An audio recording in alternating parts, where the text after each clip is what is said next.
حضور کی خوشخبری یہ ہے ثم تکون خلافۃ علی منہاج النبوہ، پھر ایک دور آئے گا خلافت علی منہاج النبوہ کا۔ یہ محمد الرسول اللہ کی نوید ہے، وہو صادق المصدوق، وہ سچے ہیں، ان کی صداقت پر خود اللہ گواہ ہے، لہذا وہ دور آ کر رہے گا، اس میں کسی بھی بندے مومن کے لیے کسی شک و شبے کی کوئی گنجائش نہیں۔ اگلی حدیث اگلی سنیے، اب جب یہ دور آئے گا تو عالمی ہوگا، جیو ورلڈ آرڈر نہیں ہوگا، جسٹ ورلڈ آرڈر ہوگا۔ یہ نیو ورلڈ آرڈر NWO، حقیقت میں جیو ورلڈ آرڈر ہے JWO، لیکن اسی کو بدلنا ہے جسٹ ورلڈ آرڈر آف اسلام، اور وہ گلوبل ہوگا۔ دو حدیثوں کا تذکرہ کر دوں۔ حضرت ثوبان حضور کے ایک آزاد شدہ غلام تھے، وہ روایت کرتے ہیں، مسلم شریف کی روایت ہے، یہ صحیحین میں فرماتے ہیں کہ حضور نے ارشاد فرمایا ان اللہ زوالی الارض فرائیت مشارقها ومغاربها وان امتی سیبلغ ملکها ما زوی علی منها، رواہ مسلم رحمہ اللہ۔ حضور فرماتے ہیں اللہ تعالیٰ نے میرے لیے پوری زمین کو لپیٹ دیا، یہاں تک کہ میں نے اس کے سارے مشرق دیکھ لیے، سارے مغرب دیکھ لیے، اور سن لو مجھ سے، ٹیک اٹ فرام می، میری امت کی حکومت ان تمام علاقوں پر قائم ہو کر رہے گی جو مجھے زمین کو لپیٹ کر اور سکیڑ کر دکھا دیے گئے۔ گلوبل ہوگی کہ نہیں؟ دوسری حدیث سنیے، یہ پھر مسند احمد ابن حنبل کی ہے۔ حضرت مقداد ابن اسود رضی اللہ تعالی عنہ فرماتے ہیں حضور نے فرمایا لا يبقى على ظهر الارض بيت وبر ولا مدر الا ادخله الله كلمة الاسلام بعز عزيز وذل ذليل اما يعزهم الله فيجعلهم من اهلها او يذلهم فيدونون لها۔ یہ ہے حدیث مسند احمد ابن حنبل کی۔ اور حضرت مقداد فرماتے پھر میں نے کہا اچھا تب تو ہو جائے گی وہی بات وَيَكُونَ الدِّينُ كُلُّهُ لِلَّهِ، دین کل کا کل اللہ کے لیے ہو جائے گا۔ حدیث کا ترجمہ یہ ہے کہ حضور نے فرمایا روئے زمین پر نہ کوئی اینٹ گارے کا بنا ہوا گھر رہے گا، نہ کوئی اونٹ کے بالوں کے بنے ہوئے کمبلوں کا خیمہ رہے گا جس میں اللہ تعالیٰ کلمہ اسلام کو داخل نہ کر دے۔ لیکن یہ داخلہ دو طریقے سے ہوگا، بعز عزیز و ذل ذلیل، یا صاحب عزت کے اعزاز کے ساتھ یا کسی مغلوب کی مغلوبیت کے ساتھ، یعنی یا تو اللہ تعالیٰ ان کا اعزاز فرمائے گا اور وہ کلمہ اسلام کے خود قائل ہو جائیں گے۔ جب گھر والا خیمے والا اسلام لے آئے گا تو اسلام اس کے گھر میں داخل ہوگا، اس کو بھی عزت نصیب ہوگی۔ وَلِلَّهِ الْعِزَّةُ وَلِرَسُولِهِ وَلِلْمُؤْمِنِينَ، عزت تو حق ہے اللہ کا، اس کے رسول کا اور اہل ایمان کا۔ اور اگر وہ اسلام قبول نہیں کرے گا تو یوت الجزیۃ عن ید وہم صاغرون، چھوٹے ہو کر رہنا پڑے گا، جزیہ دینا ہوگا، اسلام کی بالادستی قبول کرنی ہوگی۔ بتائیے اس کے بعد بھی کوئی شک ہے؟ یہ ہے آسمانی نقشہ۔ یہ اللہ فرما رہے ہیں واللہ متم نورہ ویابی اللہ الا یتم نورہ لیظہرہ علی الدین کلہ ولو کرہ المشرکون، یہ اللہ کا فیصلہ ہے۔ ادھر یریدون لیطفئوہ ہے، یہ زمینی نقشہ ہے۔ اب شکل کیا ہے؟ اب میں آپ سے عرض کر دوں کہ ان دونوں کے مابین جو خلا نظر آ رہا ہے، کوئی شخص یقین کے ساتھ نہیں کہہ سکتا کہ اب حالات کا کیا رخ ہوگا، اس لیے کہ ظاہر بات ہے قرآن مجید میں مستقبل کے بارے میں خود حضور سے کہلوایا گیا وَإِنْ أَدْرِي أَقَرِيبٌ أَمْ بَعِيدٌ مَا تُوعَدُونَ۔ لوگوں مجھے معلوم نہیں ہے کہ جس بات کی تمہیں خبر دی جا رہی ہے وہ قریب آ چکا ہے یا دور ہے۔ وَإِنْ أَدْرِي لَعَلَّهُ فِتْنَةٌ لَكُمْ وَمَتَاعٌ إِلَىٰ حِينٍ، اور میں نہیں جانتا، ہو سکتا ہے اللہ کچھ اور مہلت دے دے تمہیں اور کچھ اور آزمائش جو ہے اس کے لیے تمہارے لیے کوئی اور مہلت عطا فرما دے، ہو سکتا ہے۔ تو میں بھی کسی دعوے سے نہیں کہہ رہا، لیکن دو امکانات ہیں۔ امکان نمبر ایک کیا ہے؟ ابھی عالم اسلام کا ایک سالڈ بلاک ہے جو یہودی ورلڈ آرڈر کی نگاہوں میں کھٹک رہا ہے۔ میں کھٹکتا ہوں دل یزداں میں کانٹے کی طرح۔ اگرچہ ان کی اسٹریٹجی کیا ہے؟ ایک ایک کر کے ان کے حصے بکھرے کر کے تیا پانچا کرو۔ ابھی وہ بلاک کون سا ہے؟ ایران ہے، افغانستان ہے، پاکستان ہے، اور روسی ترکستان سے آزاد ہونے والی جو ریاستیں ہیں، یہ ایک سالڈ بلاک۔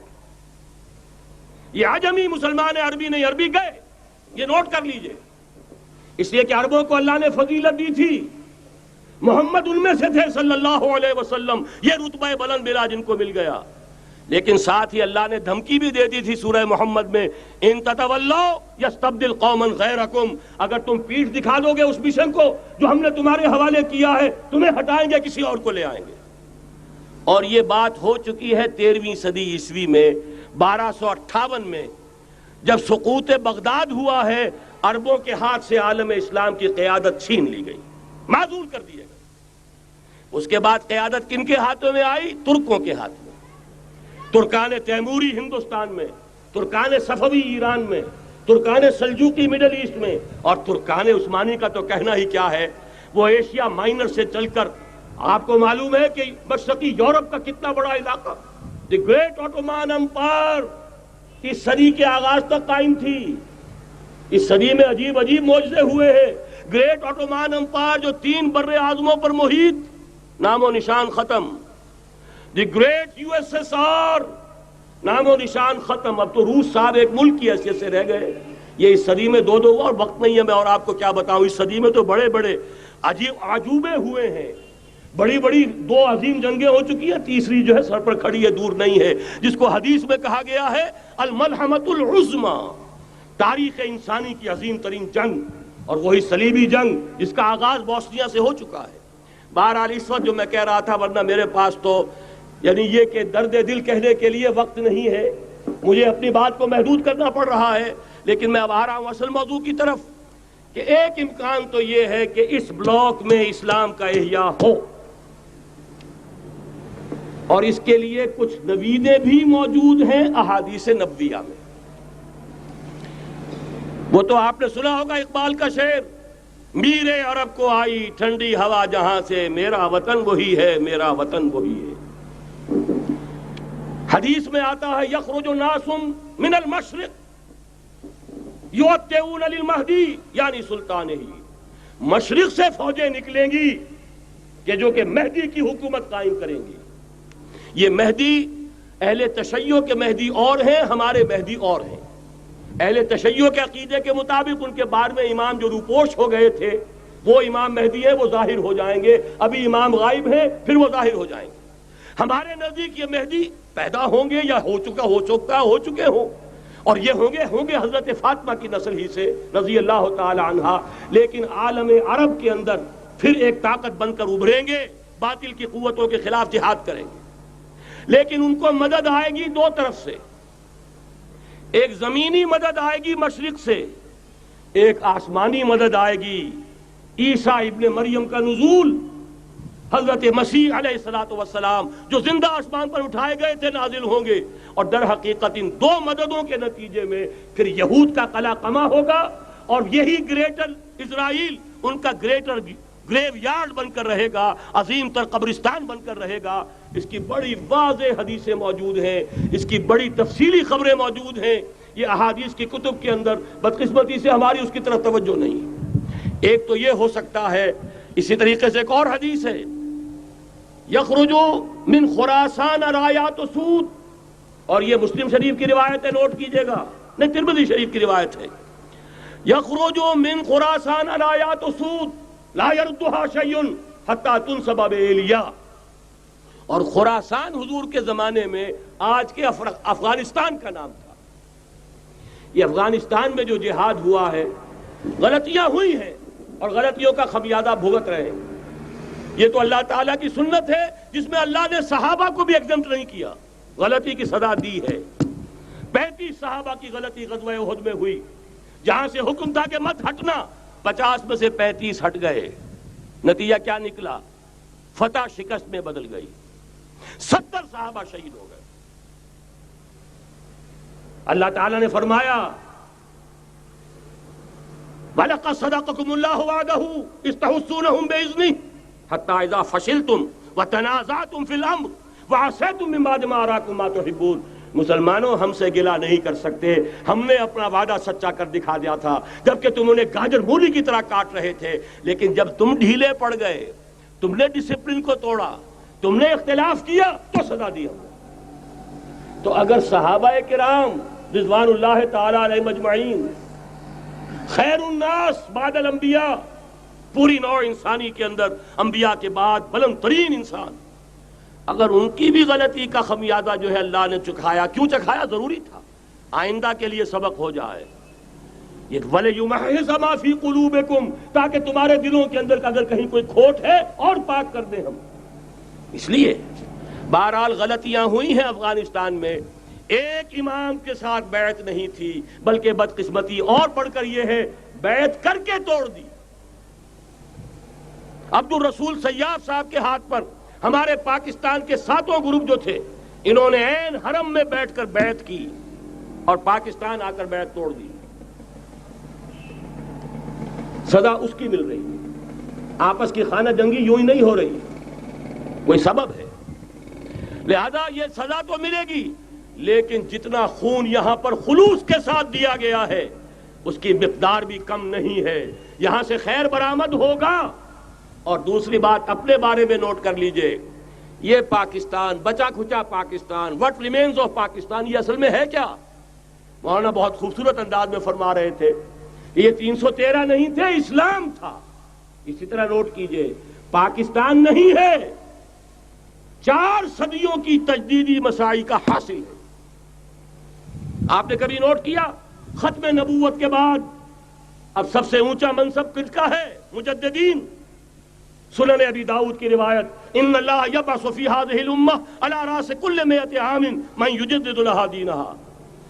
اور نوٹ کیجئے کوئی بات ہے، 1000 برس تک سارے مجدد عالم عرب میں پیدا ہوئے، جیسے ہی دوسرا 1000 سال شروع ہوا، الف ثانی کا مجدد اعظم شیخ احمد سرہندی کہاں تھا؟ صنم خانہ ہند میں حاضر ہوا۔ میں شیخ مجدد کی لحد پر، وہ خاک کے ہے زیر فلک مطلع انوار، گردن نہ جھکی جس کی جہانگیر کے آگے، جس کے نفس گرم سے ہے گرمی اعراض، وہ۔ پھر 12ویں صدی کا مجدد اعظم امام الہند شاہ ولی اللہ دہلوی، 13ویں صدی کا مجدد اعظم سید احمد بریلوی، اس کے خون کا امین اور اس کے ساتھ کے شہداء کے خون کا امین، ان کے جسموں کا امین آپ کا خطہ ہزارہ، آپ کا خطہ سوات، اس میں ان کی جانیں ہیں جو دی گئی ہیں۔ اور وہ نہایت میں آپ سے عرض کر دوں، دور صحابہ کے بعد اتنا خالص اسلامی جہاد پوری مسلمان تاریخ میں نہیں ملے گا جتنا وہ تحریک شہیدین کا تھا۔ 14ویں صدی ہجری میں شیخ الہند جیسا مجاہد اعظم کہ انگریز نے گرفتار کر کے قید بھی کیا ہے، تو کہاں؟ ہندوستان میں نہیں، کہاں؟ جزیرہ سائرس، کیا نام تھا؟ مالٹا، جزیرہ مالٹا بحر روم میں۔ اقبال کے نفس سے ہے لالے کی آگ تیز، ایسے غزل سرا کو چمن سے نکال دو۔ کہیں ہندوستان کی کسی جیل میں ہوا تو شاید اس کے نفس کی گرمی ہی سے کوئی حرارت پیدا ہو جائے۔ اور اسی صدی میں، 14ویں صدی ہجری میں، اقبال جیسا مفکر، اسی 14ویں صدی ہجری میں مودودی جیسا مصنف، اسی 14ویں صدی ہجری میں مولانا الیاس جیسا مبلغ رحمہم اللہ، عظیم شخصیتیں آج پورے عالم اسلام میں آپ کو تبلیغی دوست ملیں گے۔ یہ کہاں سے شروع ہوئی تحریک؟ دہلی کی ایک چھوٹی سی مسجد سے، وہ مسجد بنگلے والی اب تو بڑی عالیشان ہو گئی ہے، جب وہاں شروع ہوا تھا کام بڑی چھوٹی سی مسجد۔ یہ سارے کام یہاں کیوں ہوئے؟ پورا عالم اسلام آزاد ہوا، کہیں نعرہ اسلام کا نہیں لگا، کہیں عرب قومیت پر، کہیں کسی اور عصبیت پر تحریکیں چلی ہیں، صرف تحریک پاکستان تھی کہ پاکستان کا مطلب کیا؟ لا الہ الا اللہ۔ کوئی سبب ہے کہ یہاں قرارداد مقاصد پاس ہوئی، حاکمیت اللہ کی ہے، کہ اکبر نام لیتا ہے خدا کا اس زمانے میں۔ یہ سارا ماضی سامنے رکھیے اور حضور کی دی ہوئی پیشین گوئیوں کا مستقبل سامنے رکھیے، ان دونوں سے ثابت ہوتا ہے اس خطۂ ارضی سے کچھ ہونا ہے۔ اگرچہ بھٹکے ہوئے ہیں، لیکن کبھی بھولی ہوئی منزل بھی یاد آتی ہے راہی کو، اور بھٹکے ہوئے آہو کو پھر سوئے حرم لے چل۔ اس کی ضرورت ہے مسلمان کو، پھر اس کا مقصد یاد دلایا جائے۔ پاکستان اس لیے نہیں بنایا گیا تھا کہ ہمارے ہاں ٹاٹے اور برلے نہیں تھے تو ہمارے پاس اس کے بھی باپ وجود میں آ جائیں، اس لیے تو نہیں بنایا گیا تھا۔ پاکستان اس لیے نہیں بنایا گیا تھا کہ جاگیرداروں کی جاگیرداریاں محفوظ ہو جائیں، پاکستان اس لیے تو نہیں بنایا گیا تھا اور یہ کہ نمازیں اور مسجدیں تعمیر ہو جائیں، مسجدیں تو امریکہ میں تعمیر ہو رہی ہیں، عالی شان سے عالی شان، اس لیے پاکستان نہیں بنا تھا۔ آج بھی مسلمان، میں معذرت سے عرض کر رہا ہوں مولانا سے، آج بھی بھارتی مسلمان کی ایوریج نمازی ہونے کے اعتبار سے پاکستانی مسلمان سے کہیں بہتر ہے۔ آج بھی برقع نظر آ جائے گا تو ہندوستان میں نظر آ جائے گا۔ میں نے اپنی آنکھوں سے دیکھا چند سال پہلے، جب مکہ مسجد حیدرآباد دکن میں 3 دن مسلسل میری تقریریں ہوئی ہیں، 10,000 مرد اور 5,000 خواتین، اور ان میں سے کوئی بغیر برقعے کے نہیں تھی۔ ایک سیلاب نظر آ رہا تھا برقعوں کا کہ جب جلسہ ختم ہوا ہے رات کے 12 بجے 3 دن تک متواتر۔ یہاں کہاں نظر آئے گا برقع آپ کو؟ یہاں تو جس کے بعد 2 پیسے ہو گئے اس نے سب سے پہلے برقع اتار کے پھینک دیا۔ معلوم اچھی طرح سمجھ لیجئے، یہ چیزیں تو وہاں زیادہ ہیں یہاں کی نسبت۔ اصل ضرورت تھی کہ یہاں اس نظام کو قائم کیا جائے، وہ نظام عدل اجتماعی، وہ جس میں حریت ہو، جس میں عام آدمی بھی خلیفہ وقت کو ٹوک سکے۔ یہ کرتا کیسے بن گیا؟ ایک خاتون بھی کھڑی ہو کر دامن پکڑ لے، عمر تمہیں کیا حق ہے کہ ہمارے مہر کے اوپر پابندی لگا رہے ہو، جبکہ اللہ نے نہیں لگائی۔ اللہ قرآن میں قنطارہ کا لفظ استعمال کر رہا ہے۔ ڈھیروں سونا دے دے کوئی شخص اپنی بیوی کو مہر کے اندر، طلاق دیتے وقت اس میں سے کچھ نہیں لے سکتا۔ آپ کون ہوتے ہیں ہمارے حق کے اوپر پابندی لگانے والے؟ اور عمر نے کہا، آج ایک بڑھیا نے وہ اب عمر کو دین سکھایا، آرڈیننس واپس۔ حضرت سعد بن ابی وقاص رضی اللہ تعالی عنہ جو فاتح ایران تھے، وہ گورنر ایسے ہی نہیں بن گئے تھے ریوڑیاں بٹی ہو اور گورنری مل گئی ہو، وہ تو خود فاتح تھے ایران کے، اس لیے گورنر تھے۔ صرف ایک پرچہ پہنچا ہے بارگاہ خلافت میں، حضرت عمر فاروق کے پاس انفارمیشن آئی، سعد نے اپنے گھر کے باہر ڈیوڑھی بنا لی ہے اور ایک دربان کھڑا کر دیا ہے۔ حضرت بلال کو بھیجا ہے رقعہ دے کر، اور یہ حکم تھا کہ بلال پہلے تو جاتے ہی ڈیوڑھی میں آگ لگا دینا، پھر یہ رقعہ دینا میرا۔ اور رقعے میں لکھا ہوا تھا، اے سعد، لوگوں کو ان کی ماں نے آزاد جانا تھا، تم نے انہیں اپنا غلام کب سے بنا لیا ہے؟ یہ دربان کھڑے کر دیا اپنے آگے۔ وہ حریت، وہ مساوات کہ جا رہا ہو خلیفہ وقت اور چارج لینے جا رہا ہے بیت المقدس کا، کوئی ذاتی علاج کے لیے نہیں جا رہا، سیر و سیاحت کے لیے نہیں جا رہا، چارج لینے کے لیے بالکل سرکاری وزٹ ہے، آفیشل وزٹ ہے، اسٹیٹ وزٹ ہے۔ اور حال کیا ہے؟ 700 میل کا فاصلہ طے کرنا اور ایک اونٹنی، کوئی انٹوریج نہیں، کوئی خدم و حشم نہیں، کوئی جمبو جٹ بھرے ہوئے نہیں، کچھ نہیں، ایک اونٹنی ایک خادم۔ اس ایک اونٹنی پر چونکہ راستے کا راشن بھی ہے لہذا 2 آدمی نہیں بیٹھ سکتے، ایک بیٹھ سکتا ہے۔ ایک منزل خلیفہ وقت بیٹھا ہوا ہے اوپر اور خادم نکیل پکڑ کر چل رہا ہے، اگلی منزل خادم اوپر بیٹھا ہے اور خلیفہ وقت عمر بن الخطاب رضی اللہ تعالی عنہ اور وہ آگے آگے نکیل پکڑ کر چل رہے ہیں۔ یہ نظام چاہیے آج نوع انسانی کو۔ اس کے انتظار میں، اس کی تلاش میں نوع انسانی نے کتنے تجربے کر لیے، کیسی چھلانگیں لگائیں، ملوکیت ختم کی، آسمان سے گرا کھجور میں اٹکا، جمہوریت آئی نام نہاد، لیکن وہ سرمایہ دارانہ نظام بن کر آگے سے بڑھ کر لعنت بن گئی۔ پہلے جاگیردار مسلط تھا، اب سرمایہ دار اور کارخانے دار مسلط ہو گیا۔ اس سے نکلنے کے لیے زور لگایا، کمیونزم کی طرف گئے، چھلانگ لگائی، اب ایک پارٹی ڈکٹیٹر بن کر بیٹھ گئی۔ انسان رست از یک بنتا افتاد در بندے دیگر، ایک چیز سے غلامی سے نجات پاتا ہے، دوسری میں پھنس جاتا ہے۔ اور کیوں؟ کہ وہ نظام عدل اجتماعی جو محمد عربی کو دے کر بھیجا گیا تھا، اس کے کسٹوڈین سوئے ہوئے ہیں، اس کے کسٹوڈینز کو اندازہ ہی نہیں۔ یہ نسخہ تو ہمارے پاس تھا، ہمیں عمل کرنا تھا اور دنیا کے سامنے پیش کرنا تھا۔ پاکستان بنایا اس لیے گیا تھا کہ ہم اس کا ایک نمونہ دنیا کے سامنے پیش کریں گے۔ قائد اعظم نے فرمایا تھا کہ ہم یہ چاہتے ہیں کہ پاکستان کی صورت میں عہد حاضر میں اسلام کے اصول حریت و اخوت و مساوات کا ایک نمونہ قائم کر کے دکھائیں۔ کہاں ہے وہ؟ بھٹک گئے، سو گئے۔ بہرحال اب بھی وقت ہے، جب تک سانس تب تک آس۔ میرے عزیز نے تو ڈرایا ہے اور صحیح ڈرایا ہے۔ اللہ تعالیٰ نے 25 برس انتظار کیا تھا، پہلے عذاب کا کوڑا پھر مارا ہماری پیٹھ پر۔ وَلَنُذِيقَنَّهُم مِّنَ الْعَذَابِ الْأَدْنَىٰ دُونَ الْعَذَابِ الْأَكْبَرِ، بڑے عذاب سے پہلے چھوٹا عذاب کا مزہ چکھائیں گے۔ لَعَلَّهُمْ يَرْجِعُونَ، شاید کہ لوٹ آئیں۔ وہ ہم سے 1000 میل کے فاصلے پر ہوا تھا، اگرچہ 93,000 ہمارا کڑیل جوان، جن میں غالباً 43,000 فوجی، اور یہ کہ تقریباً اتنی تعداد میں جو غیر فوجی تھے، وہ اس ہندو کے غلام بنے، قیدی بنے، جن پر 800 برس تک، کہیں 600 برس تک، کہیں 1000 برس تک حکومت کی تھی۔ اتنی بڑی شکست کا کلنک کا ٹیکا ہماری پیٹھ پر پڑا۔ پہلے عذاب کا کوڑا آ گیا تھا، 25 برس ہو گئے تھے قمری حساب سے، نوٹ کر لیجئے، یہ نہ سمجھیے 24.25 برس ہوئے تھے، 24.25 برس قمری حساب سے 25 برس تھے۔ اور اب نوٹ کر لیجئے اگلے 25 برس کے پورے ہونے میں اگلے رمضان کی 27 تاریخ تک صرف مہلت ہے، نصف صدی پوری ہوا چاہتی ہے۔ کوئی عجب نہیں اس عذاب الادنا کے بعد ہم جاگے نہیں، ہوش میں نہیں آئے، کوئی عجب نہیں کہ بڑے عذاب کا کوڑا ہماری پیٹھوں پر برس جائے۔ لیکن مجھے یہ یقین ہے، نوٹ کر لیجئے، اگر یہ دوسرا امکان ہو گیا، خدا نہ خواستہ اللہ کے عذاب کا کوڑا ہماری پیٹھ پر برسا، مجھے یقین ہے اللہ ہندوؤں کو مسلمان بننے کی توفیق دے گا، لیکن اسلام کا بول بالا اسی خطے سے ہوگا۔ تاریخ میں یہ ہو چکا ہے آیا فتنہ تاتار کے افسانے سے، پاسباں مل گئے کعبے کو صنم خانے سے۔ تاتاریوں کے ہاتھوں کروڑوں مسلمان قتل ہوئے، لیکن اسلام نے تاتاریوں کو فتح کر لیا، اور پھر اسلام کا مسلمانوں کا دوسرا دور عروج انہی تاتاریوں کی مختلف شاخوں کے تحت ہوا۔